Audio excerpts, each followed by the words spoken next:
So, the secret meeting that changed rap music and destroyed a generation. Damn. So it says, hello. After more than 20 years, I finally decided to tell the world what I witnessed in 1991, which I believe was one of the biggest turning points in popular music and ultimately American society. I have struggled for a long time weighing the pros and cons of making my story public, as I was reluctant to implicate the individuals who were present that day.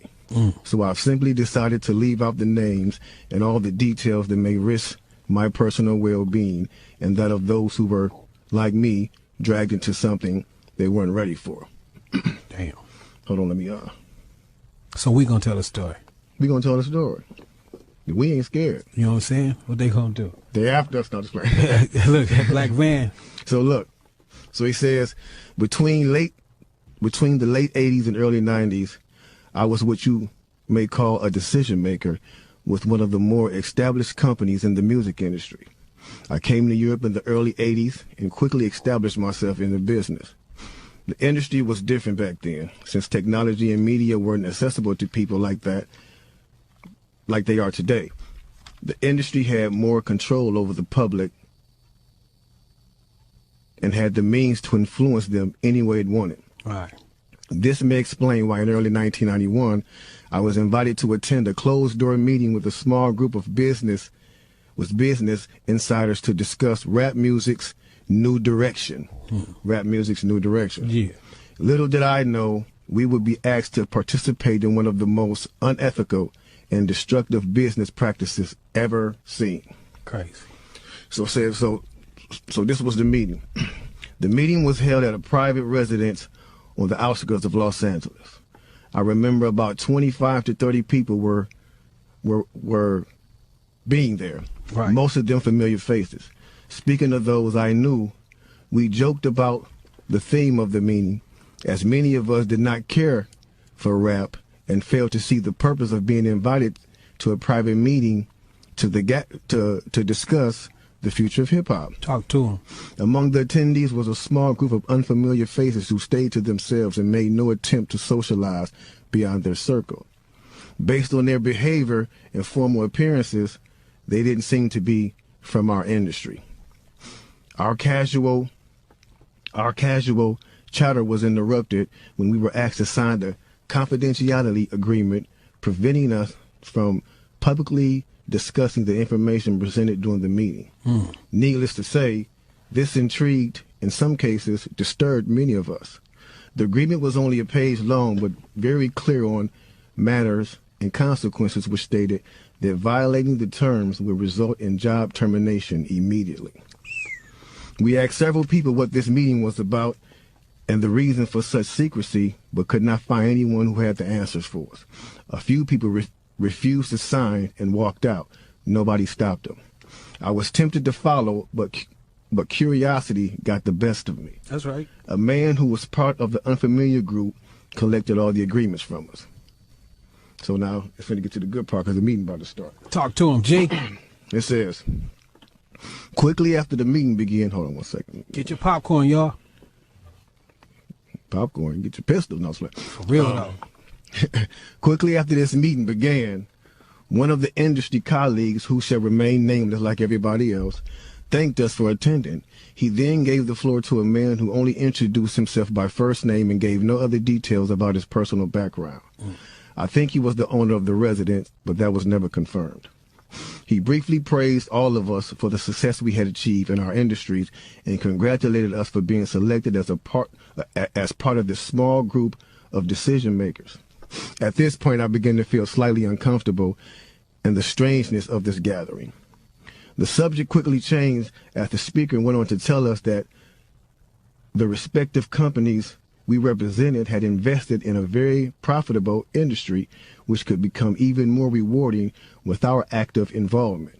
Damn. He explained that the companies we worked for had invested millions into the building of privately owned prisons, and that our positions of influence in the music industry would actually impact the profitability of these investments. Then he says, I remember many of us in the group immediately looking at each other in awe and confusion. At the same time, I didn't know what a private prison was, but I wasn't the only one. Sure enough, someone asked what these prisons were and what any of this had to do with music. We were told that these prisons were built by privately owned companies who received funding from the government based on the number of inmates. Mm-hmm. The more inmates, the more the government would pay these prisons. Mm-hmm. It was also made clear to us that since these prisons are privately owned, as they become publicly traded, we'd be able to buy shares. Most of us were taken back by this. Again, a couple of people asked what this had to do with us. At this point, my industry colleague who had first opened the meeting took the floor again and answered our questions. He told us that since our employees had become silent investors in this prison business, it was now in their interest to make sure that these prisons remain filled.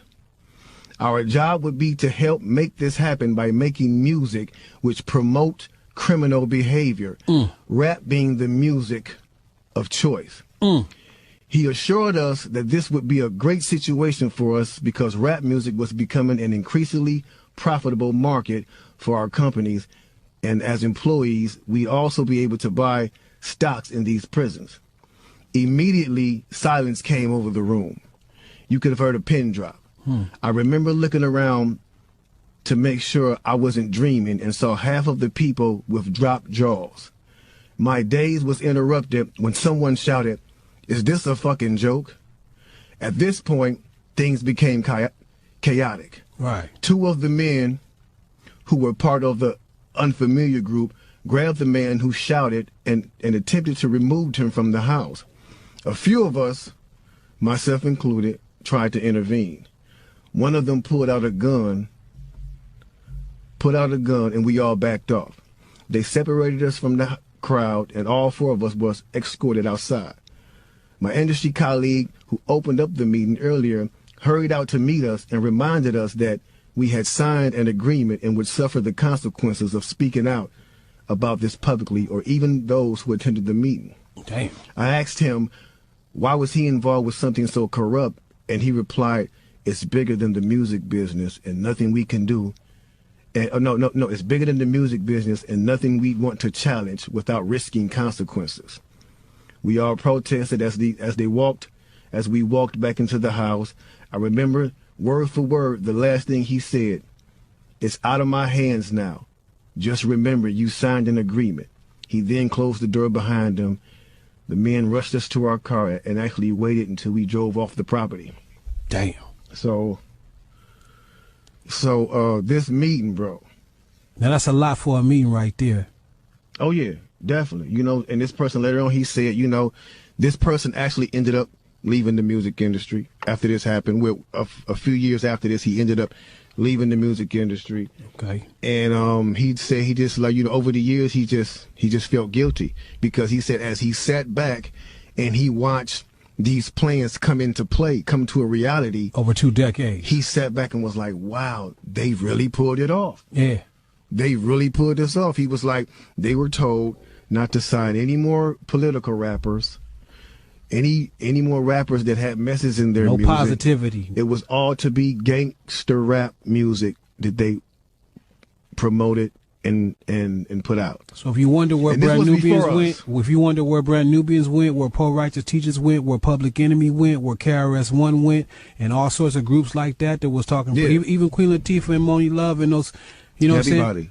What I'm saying? It's a back door. Yeah, anything that was harmless, fun rap, you know, anything that had a message in it had to go.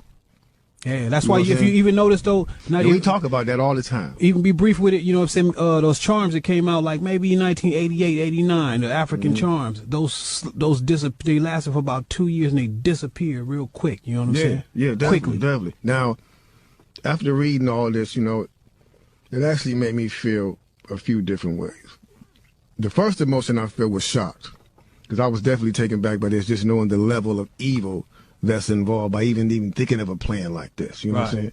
The second emotion I felt was anger. Anger because it's not enough for them to exploit our culture and make all the money off of it. Because let's keep it real, the industry has never been favorable towards the artist. Never. But they're going to go beyond the artist to get the artist to influence and lure in the consumer, which they knew at the time were mainly minorities. Yep.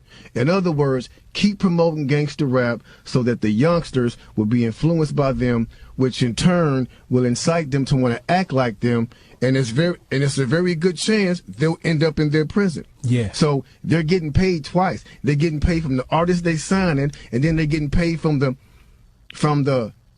people that these artists influence that goes to prison trying to be like these artists. Yeah. So they making a killing. A killing. They're using the music business to promote their private prison business. My man is right there talking that right. 1988, a man named Tom Beasley, man. That's the co-founder of the corrections for Corporation of America. That's the CCA. You know what I'm saying? Excuse my French. I'm reading this thing right there real quick. It's the CCA. So in 1988, he founded that, and this is in straight concert with the same thing. So it's like the music business. You do what you do on your side.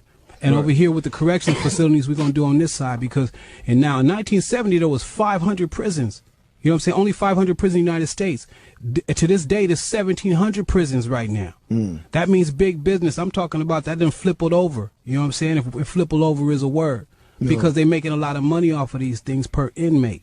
You know what I'm saying? So getting with the same thing of the music, it all went hand in hand, and we just partying at the same time. So us as the artists is the tool they use. Yeah. The music is the bait. Yep. And the young consumers are the prey. It's a cold game. Cold game, bro. Cold game. Then I feel sad. Sad because everything we seem to try to create, we always seem to give it away. We're always being tricked and deceived into believing that they have our best interests at hand when clearly they never have and they never will. They never will have our best interests at hand. It's blow after blow after blow after